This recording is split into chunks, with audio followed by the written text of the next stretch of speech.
I want to preface this video by stating that I had watched all of Stitch and I prior to even beginning to organize this review series thing, so I'm having to watch episodes more than once in order to do this whole thing.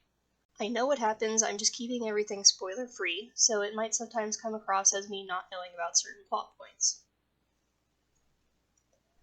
The first episode of Stitch and I, entitled Hello Goodbye, starts off with a cold open introducing us to the main human character, Wang Ai Ling. For those who don't know, in China, as well as some other countries, a person's surname is said or written before their given name. Ai's family has lived in the mountains for at least 1,000 years, according to her narration. She says that she and her sister JJ have been having a hard time since their parents died. The little girl main character, with an older sister, whose parents died, now they're going to meet Experiment 626. Sounds familiar. Anyway, after the title sequence, the scene shifts to Stitch, who is being held captive by a gang of lizard or frog-like aliens called Djiboutis. The leader does a miniature info dump wherein he demands in no uncertain terms that he expects Stitch to assist them in defeating their enemies, the Woolagongs. You are going to cooperate, aren't you? Experiment 626? Not 626. My name is Stitch. Already, the animation looks a little off.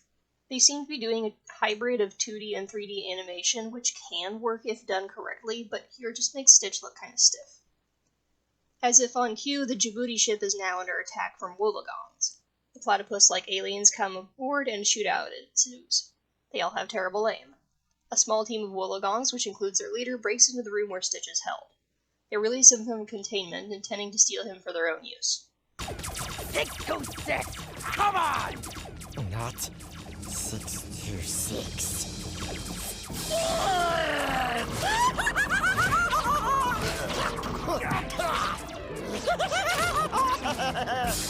All hell breaks loose at this point, giving Stitch the opportunity to escape through a window and onto the outside of the Djibouti ship, which we see is circling Earth. This is an interesting detail, as it implies he was kidnapped directly from the planet. If this is the case, though, wouldn't Jumba or any of the other experiments on Hawaii have come to his rescue by now? One of the many questions this show will leave unanswered. The Djiboutis and Woolagongs all have Stitch at gunpoint, leaving him with no choice but to make a jump towards Earth. As he enters the atmosphere, he seems to lose consciousness as gravity pulls him down into a freefall. He also appears to have some flashbacks during this time, as well as a vision of an unknown temple. The scene changes to the Wang family house, where Ai is protesting being forced to move away from her sister. This sounds familiar too. Anyway, we learn that Ai must move from her ancestral home to the big city with her Aunt Dai, who is extremely stuck up and seems like the kind of bitch who would call an impoverished person a peasant. Young lady, I am going to improve you. Now pack your things. Ugh. Ai starts packing her things, but gets into a squabble with JJ over why the latter is allowing the former to leave.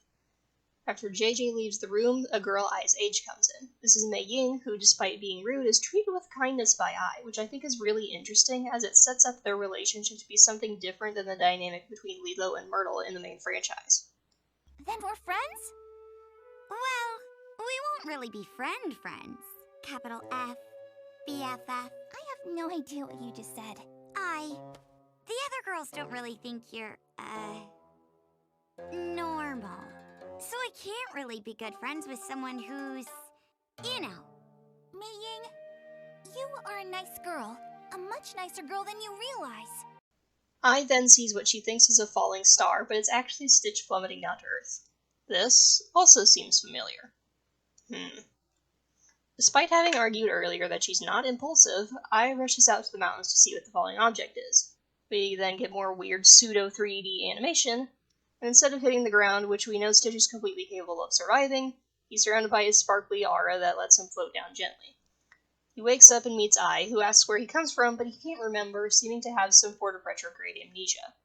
Which would make more sense if he had collided with the ground and suffered some sort of head injury, as opposed to just drifting down, but hey, who cares about making sense? Our blue boy does, however, remember that his name is Stitch, and that he was running from Djiboutis and Woolagongs. He also recalls the vision of the unknown shrine he had while falling, and concludes that it must be something important he has to search for. Ai remembers that she has to pack to leave for the city, and starts to leave, but Stitch wants her help finding the shrine, so she agrees to lead him up a mountain to take a look. Interestingly, in the next scene, Stitch has switched to his doggy form. This is odd, considering his initial change into that form was directly connected to Lilo, whom he has apparently forgotten. It could be a muscle memory thing where he did it without thinking about it, but hey, it's just another one of those details in the show that I'm going to be nitpicky about. The pair eventually make it to a shrine, but unfortunately it isn't the one Stitch is looking for. To make matters worse, they're attacked by Djiboutis. This part has an error in it. The Djibouti in the doorway who shoots at them first has 4 eyes, but after they run away and the camera goes back to him, it's a completely different individual with 2 eyes. This is really annoying, as it's an obvious mistake that should have been caught and fixed long before the episode's finalization. Stitch and I escape the Djiboutis and start to head back the way they came, but a group of tourists, including a cameo of the ice cream guy, turns out to be Woolagongs in disguise, and then the Djiboutis arrive back on the scene. As the warring aliens start blasting, Stitch breaks the bridge they're on, causing him and I to fall. Stitch grabs I to save her from a painful impact of the ledge, then uses a plank from the bridge as a mock surfboard to slide down the mountain. Here he says Cowabunga, another word he learned from Hawaii that he should have forgotten due to his highly specific amnesia that made him forget his home. Our dynamic duo evade Woolagongs on their way down, even as the aliens pursue in high-tech vehicles, making for a pretty entertaining chase scene. At the end of it, the defeated group of Woolagongs are ordered to retreat, leading Stitch and I to agree that they are now friends, and head back to the Wong house. There, Aunt Dayu starts to scold I for leaving without warning, but is freaked out by Stitch's appearance. When JJ comes out to see what her aunt is yelling about, Stitch has rolled up into a ball which somehow fools her and Dayu into thinking there's nothing there except I and, well, a ball. After calming down a little, Dayu reiterates that I still has to prepare to move into the city, which upsets I. They're gonna make me go away from my sister, my mountains, and from you. I barely said hello to you, and now I have to say goodbye.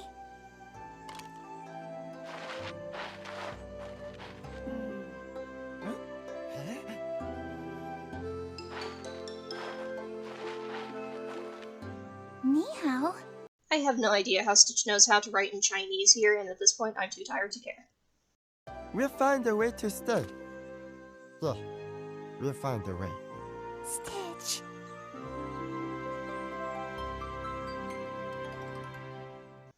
Thus concludes the first episode of Stitch and I. It was a decent enough introduction to the series, and as I continue my review, you'll see that some episodes are better than others. Please do not use my opinions as an excuse to harass anyone who enjoys the show, and as always, take my salt with a grain of salt.